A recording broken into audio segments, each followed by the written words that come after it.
Olá, 1h20 agora, uma boa tarde para você, seja muito bem-vindo a esta edição de sábado. Eu sou Tabata Ponte e a partir de agora te trago as principais notícias, participação de vários especialistas aqui ao vivo. Seja muito bem-vindo.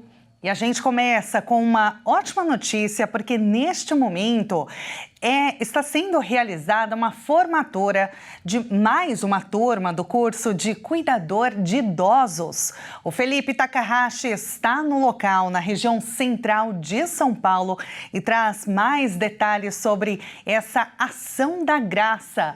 Felipe, boa tarde para você. Conta mais o que está acontecendo neste momento. Agradecer também. Tudo bem, Tabata? Uma boa tarde para você e a todos que nos assistem. Eu estou tentando falar até um pouquinho mais baixo, porque a cerimônia ela está acontecendo nesse momento.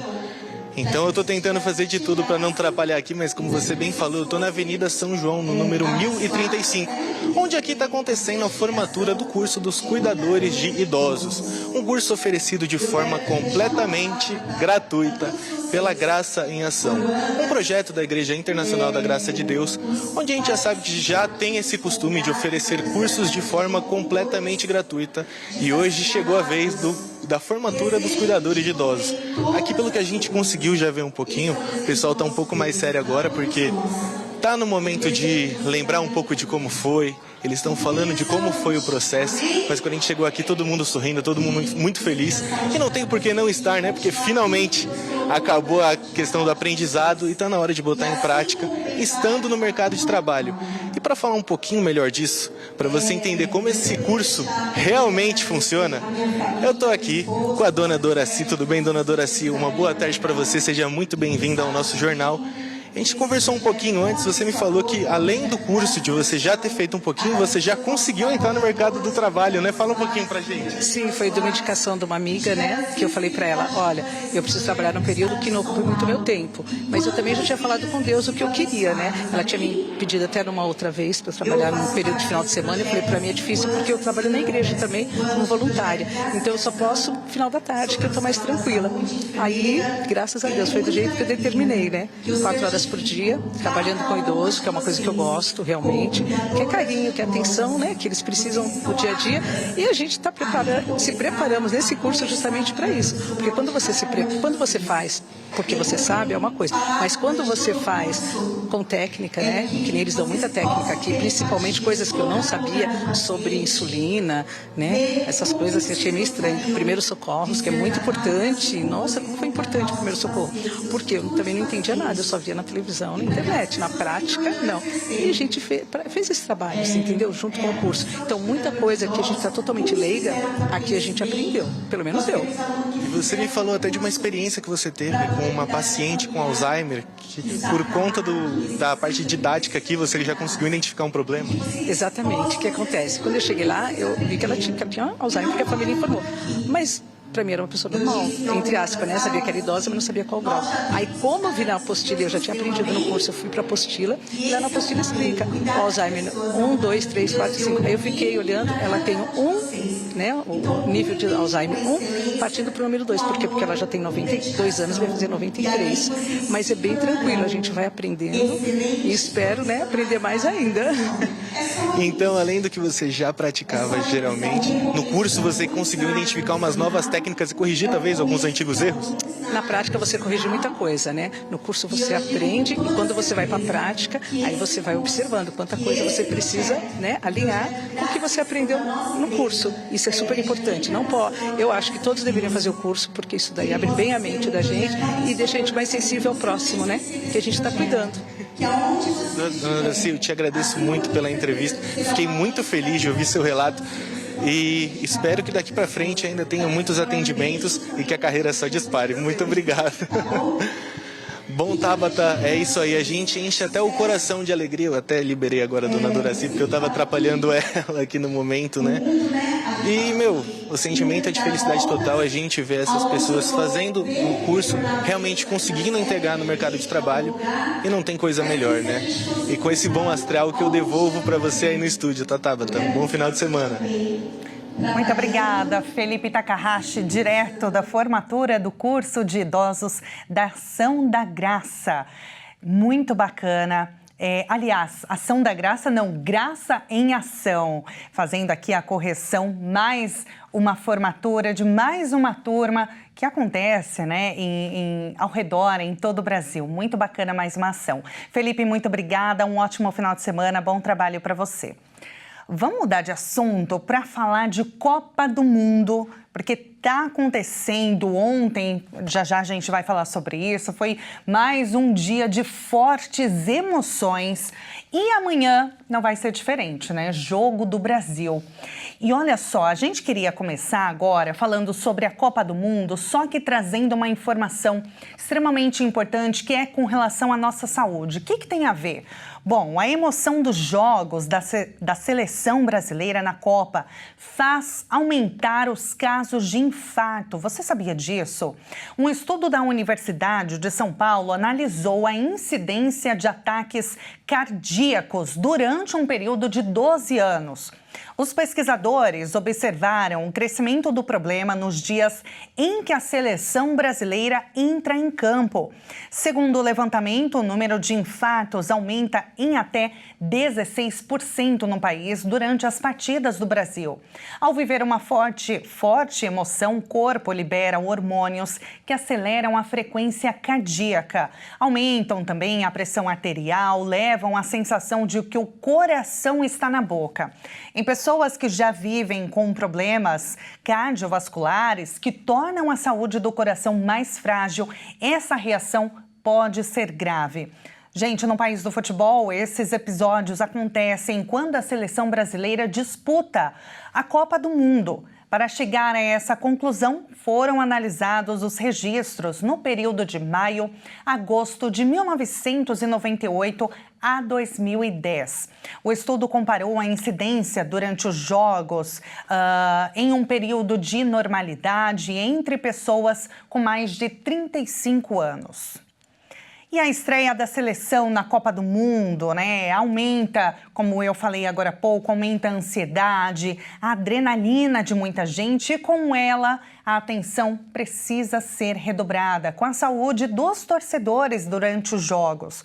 Como eu disse, no último jogo do Brasil contra o Japão, um torcedor de 60 anos morreu depois de passar mal e isso aconteceu em Goiânia.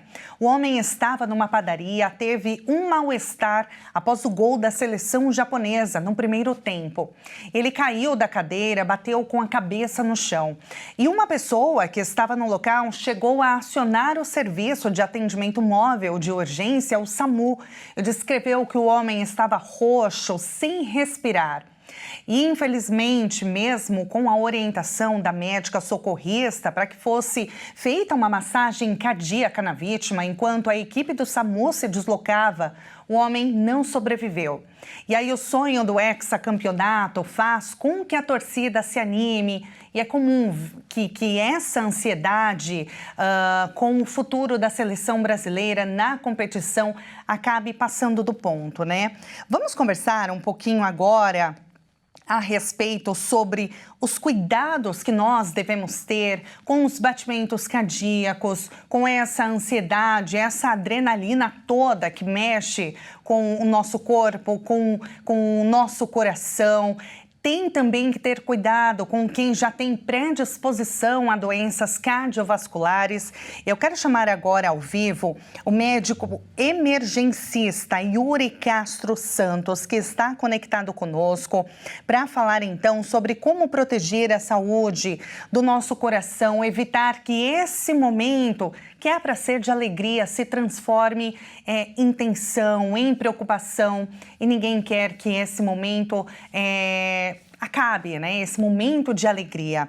Então, vamos conversar com ele, então, doutor Yuri. Seja muito bem-vindo, uma boa tarde para você. Boa tarde, muito obrigado pela oportunidade, né, para esclarecer esses assuntos tão importantes. A gente vai falar também sobre o que podemos fazer para salvar, para ajudar a salvar alguém que possa passar mal, né, durante o jogo do Brasil, que já acontece amanhã contra a Noruega. Mas antes eu queria começar te perguntando se você nota uma mudança nítida no perfil do pronto-socorro nos dias em que o Brasil entra em campo. Tabata, geralmente nos dias mesmo dos jogos, né, diminui bastante a procura pelo pronto-socorro, porque os pacientes em geral ficam intertidos pelos jogos mesmo, né? Então, os que realmente procuram pronto-socorro nesses dias que tem grande necessidade, ou doenças graves, ou estão com muita dor por algum outro motivo. Mas em geral o pronto-socorro tende a ficar muito mais vazio nesses dias. Agora, doutor, chamadas de dor no peito, você chegou já a registrar alguma chamada de dores no peito, a pessoa a passar mal? É claro, né, como você disse, a gente até percebe isso. As cidades, né, elas costumam ficar mais vazias, né, as ruas, eu quero dizer, a gente percebe realmente o movimento cai, a movimentação de pessoas circulando cai, porque está todo mundo em frente à televisão, no rádio, enfim, concentrado, assistindo o jogo, vendo a seleção em campo. Só que eu queria saber se você já chegou a atender alguma chamada de alguém falando que está com dor no peito, justamente num dia de jogo do Brasil. Sim, isso é comum, né? Então, assim, principalmente o paciente que já tem fator de risco, né? Que já infartou no passado, ou tem hipertensão, diabetes. Esse paciente sente dor torácica, né? Às vezes não é um infarto naquele momento, mas é uma suspeita de infarto. Então, o paciente se preocupa, né? Devido a esse grande sinal de infarto que é a dor no peito, né? A dor torácica. E sim, liga para o SAMU, acaba sendo transferido para nós, no pronto-socorro, na sala de emergência. E lá a gente avalia esse paciente. Então, isso é comum, sim, no dia de jogo, bem comum. Agora, doutor, o que acontece com o corpo de um torcedor que está sob um estresse extremo? O quanto que a pressão arterial, a frequência cardíaca podem subir? Olha, o que acontece, né? Então, o fato emocional, né?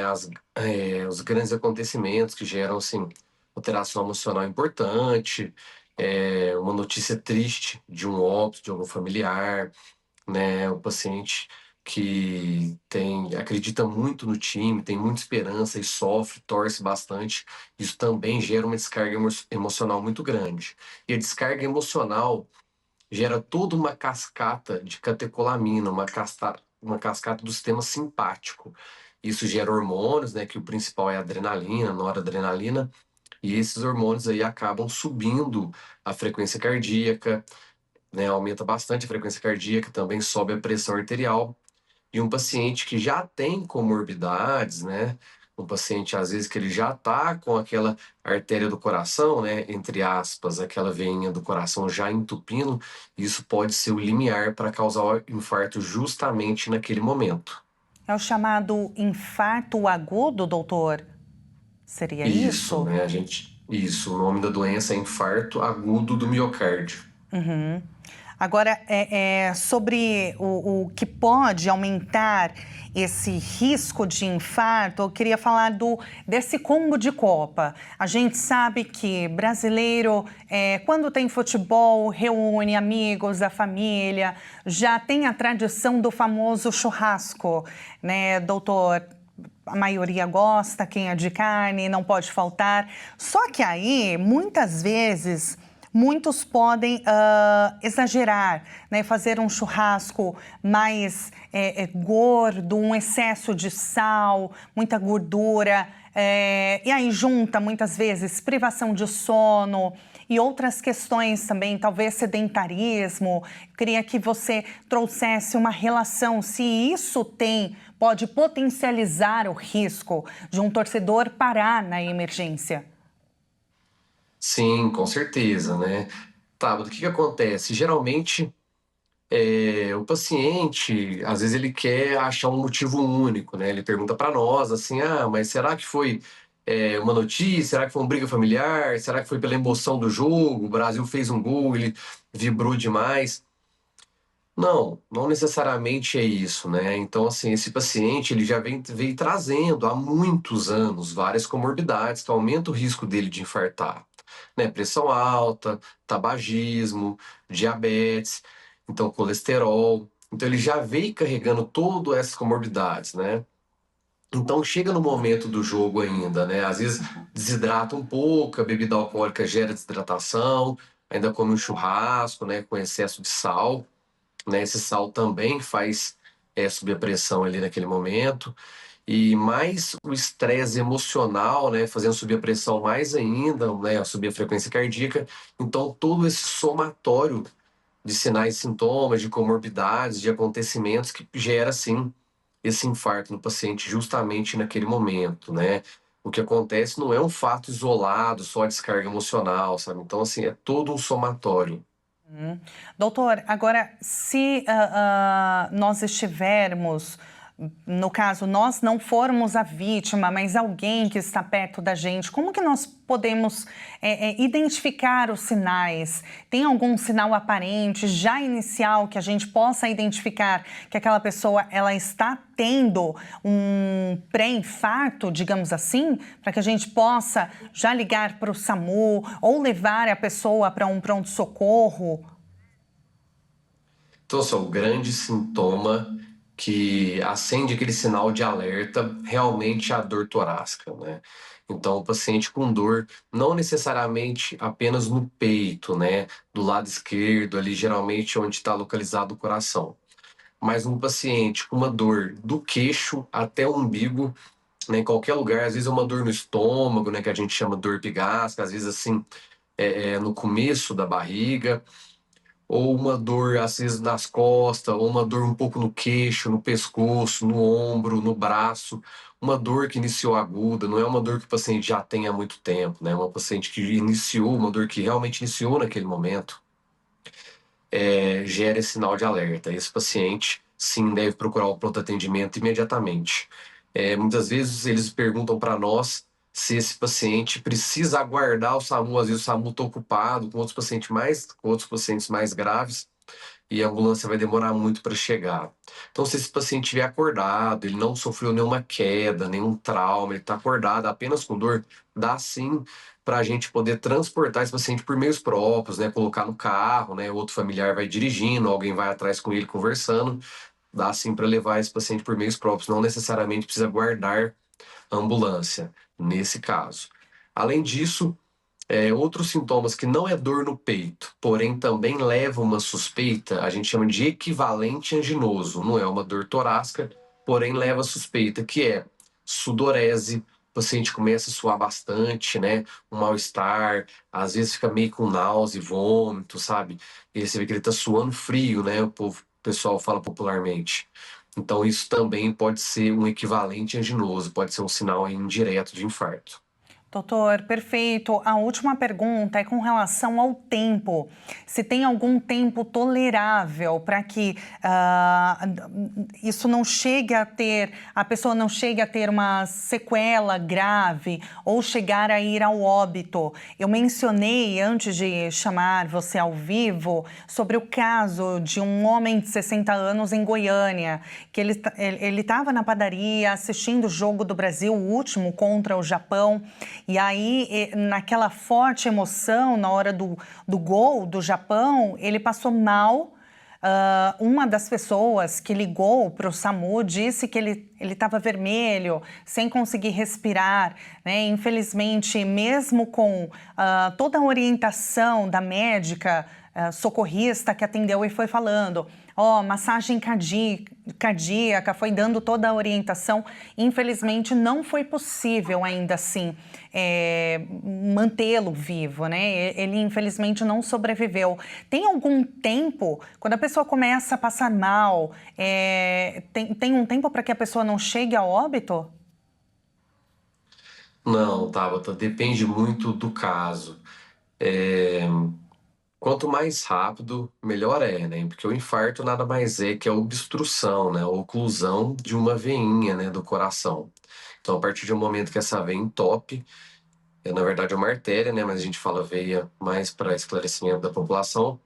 A partir do momento que ela entope, dali em diante, o músculo do coração, que ela é responsável por nutrir, né, por passar e chegar oxigênio e tal, para de receber, porque ela está entupida. Então, esse músculo do coração começa a isquemiar, começa a morrer. Então, quanto mais tempo demora, mais músculo morre e pior é. Então, quanto mais rápido o paciente conseguir a gente chegar para nós, a gente conseguir diagnosticar e desentupir, né, essa veia, melhor é para o paciente. Então, assim, não tem um tempo ideal, sabe? Então, o tempo para o paciente, quanto mais rápido ele conseguir até nós, melhor. É lógico que caso você vai levar o seu familiar que está com sintomas, né, de infarto, né, que pode ser um infarto, você também não é para começar a atravessar o trânsito, correndo demais, se arriscando, e ao invés de um paciente grave, transformar em outros, né, em mais pacientes graves. Então, sempre tomar cuidado, né, ao trânsito para vir rápido, até chegar ao pronto atendimento. Com certeza. Doutor, olha, já quero te agradecer muito pela participação, pelas informações importantíssimas, né? Nós estamos às vésperas de mais um jogo decisivo do Brasil nas oitavas de final da Copa do Mundo. Então, eu quero te agradecer muito, doutor, pela participação conosco aqui ao vivo. Viu? Um ótimo final de semana para você. Muito obrigado. Eu que agradeço a oportunidade. Muito obrigada. Nós acabamos de falar com o médico emergencista Yuri Castro Santos. E olha, a Copa do Mundo tem sido emocionante, tem sido surpreendente. A semana dos 16avos, ela foi composta por reviravoltas que ninguém esperava, só que uma delas destacou, viu? Se destacou. Argentina e Cabo Verde protagonizaram mais de 90 minutos de muita emoção, não só para os torcedores argentinos e cabo-verdianos, mas para todo mundo, principalmente aqui no Brasil, que torcia muito, viu? A Argentina venceu os Tubarões Azuis por 3-2 após o jogo ir para a prorrogação. Só que, mesmo derrotada, Cabo Verde deixou a competição fazendo história, aliás, e consolidou um dos maiores fenômenos do torneio. Vamos combinar? O goleiro Vozinha. Antes do Mundial, ele era conhecido principalmente em Portugal e tinha cerca de 50 mil seguidores nas redes sociais. Só que depois das atuações decisivas contra a favorita Espanha, o bicampeão Uruguai e principalmente diante da tricampeã Argentina, o goleiro ultrapassou a marca de, acredite, 19 milhões de seguidores no Instagram. Hoje, Vozinha tem mais seguidores do que 7 das 8 seleções campeãs do mundo. Apenas a seleção brasileira supera o goleiro nesse ranking. Aos 40 anos, o goleiro Vozinha deixa a Copa, mas como um dos personagens mais marcantes dessa edição do Mundial. E olha, a rival do Brasil nas oitavas de final da Copa do Mundo é a única seleção que nunca perdeu para o Brasil. A Noruega já enfrentou a Canarinho 4 vezes e amanhã é o dia de saber se essa reputação será mantida. E a partida promete ser uma das mais difíceis no caminho da seleção brasileira. Além de uma vaga em disputa, há outro confronto à parte, o duelo entre as estrelas das seleções. O protagonista do Brasil, Vinícius Júnior, quer apagar o brilho da estrela da Noruega, Erling Haaland. Mas, além do futebol, quais seriam as diferenças e as semelhanças entre eles? Começando pela data de nascimento, os dois têm apenas 9 dias de diferença. Vinícius Júnior é o mais velho, que nasceu em 12 de julho de 2000. Já o camisa 9 da Noruega nasceu em 21 de julho do mesmo ano. A carreira profissional, os dois começaram aos 16 anos. O norueguês fez sua estreia pelo Molde da Noruega, enquanto Vinícius Júnior já atuava pelo Flamengo. Eles também se igualam na idade em que conquistaram o principal título da carreira. Os dois venceram a Champions League ainda muito jovens. Vinícius Júnior conquistou o título aos 21 anos pelo Real Madrid. Já o Haaland levantou a taça aos 22 com o Manchester City da Inglaterra. Se tem muitos pontos em comum, as diferenças também chamam a atenção. A principal delas, e para a surpresa de muita gente, está no salário. A diferença é de apenas alguns milhões de reais. Vinícius Júnior, o principal jogador do Real Madrid, recebe cerca de 16 milhões por mês, tendo o maior salário da La Liga, principal liga da Espanha. Já o norueguês ganha aproximadamente 14 milhões de mensais, o maior salário da Premier League. Mas isso muda quando falamos sobre patrimônio. O patrimônio de Vinícius Júnior é avaliado em 300 milhões de reais. Já o do Haaland é quase o dobro. O valor patrimonial é de 600 milhões. Agora, por essa você não esperava. Indo além das 4 linhas do mundo do futebol, Vinícius Júnior não tem carteira de motorista, mas possui uma coleção de carros de luxo. Já o Haaland dirige até trator e sonha em ter uma grande fazenda no futuro. Com diferenças ou semelhanças, o duelo vai ser difícil e esperamos, é claro, que Vinícius Júnior saia vencedor do confronto. É o que a gente espera, viu? Porque a Noruega treinou ontem, sexta-feira, sob um forte calor em Nova Jersey para a partida das oitavas de final da Copa do Mundo contra o Brasil. Só que o técnico norueguês, ele aposta no equilíbrio no confronto. A remada Viking faz sucesso na Copa do Mundo, assim como o gigante norueguês Erling Haaland. Uma dobradinha que impulsiona a seleção nórdica, que tem um técnico que não abusa da confiança contra o Brasil, mas lembra a força escandinava na partida das oitavas deste domingo. O Brasil é favorito, mas não é como se fosse por 90-10. Acho que será um jogo bastante equilibrado, embora o Brasil, é claro, seja favorito. Se a estrela da seleção europeia é iluminada por Haaland, no Brasil a ginga de Vini Júnior é uma ameaça a ser levada a sério. O atacante brasileiro tem 4 gols no Mundial até agora, apenas um atrás do ídolo norueguês. Acho que todo time precisa se organizar bem para tentar pará-lo. Não é fácil. Vocês viram isso até agora na Copa. Vamos tentar fazer o nosso melhor. Brasil e Noruega se enfrentam em Nova Jersey e os europeus, além do Brasil, precisam lidar com a forte onda de calor do verão americano.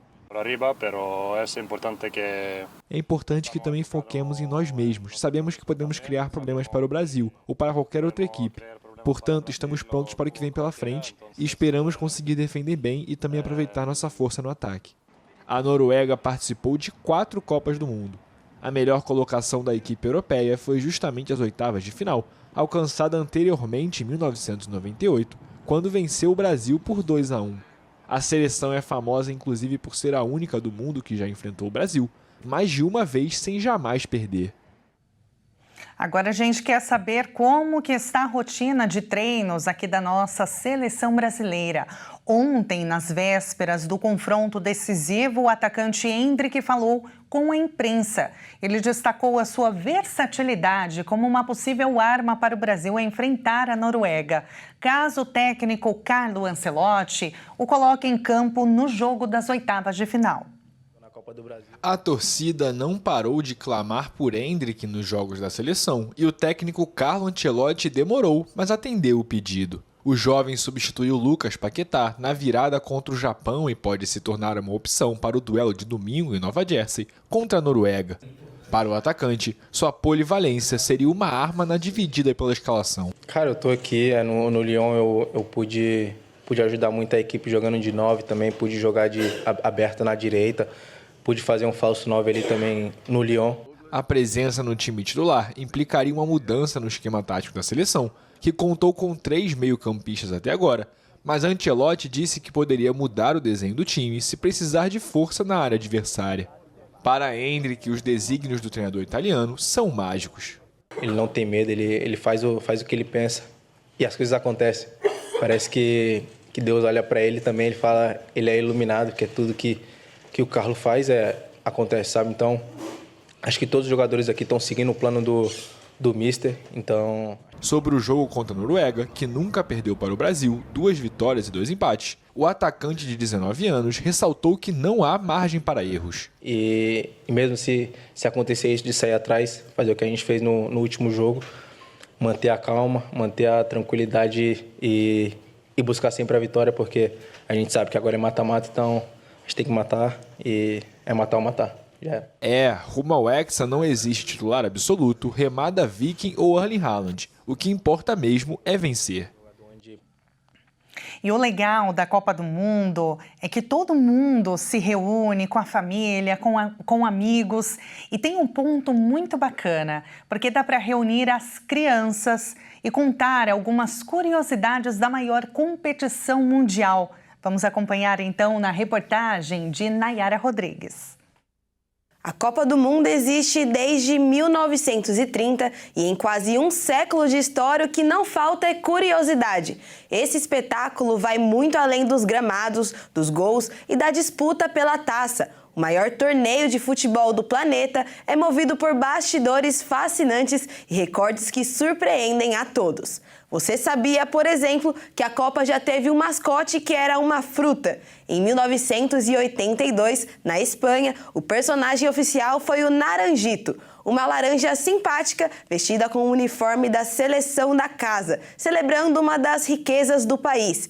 E quando o assunto é bola na rede, o topo do mundo é verde e amarelo. O Brasil é o único pentacampeão da história. Nenhuma outra seleção ergueu a taça tantas vezes. Foram títulos em 58, 62, 70, 94 e 2002. Mas esqueça a ideia de que o campeão leva a taça original para casa em definitivo. O troféu verdadeiro de ouro maciço só aparece na festa do título e depois volta para a sede da FIFA. O país vencedor ganha uma réplica oficial para a galeria de troféus. E por último, na Copa de 82, a Hungria venceu El Salvador por impressionantes 10-1. Essa foi a maior goleada da história das Copas, um recorde que já dura mais de 40 anos. No fim das contas, a Copa une planeta, bilhões de pessoas param para assistir aos jogos ao mesmo tempo e mais do que um esporte, o torneio é a chance perfeita para reunir a família na sala, torcer junto com as crianças e criar memórias que passam de geração em geração. Muito legal, né? Dá para guardar muitas memórias. E é claro que os pequenos vão ficar muito felizes com esse momento. Agora, nessa semana, a Hit TV recebeu o ex-jogador de futebol Paulo Silas. O Kleber Werneck conversou com ele sobre as expectativas para o Brasil conquistar o Hexa. E é claro que a gente acompanha a partir de agora.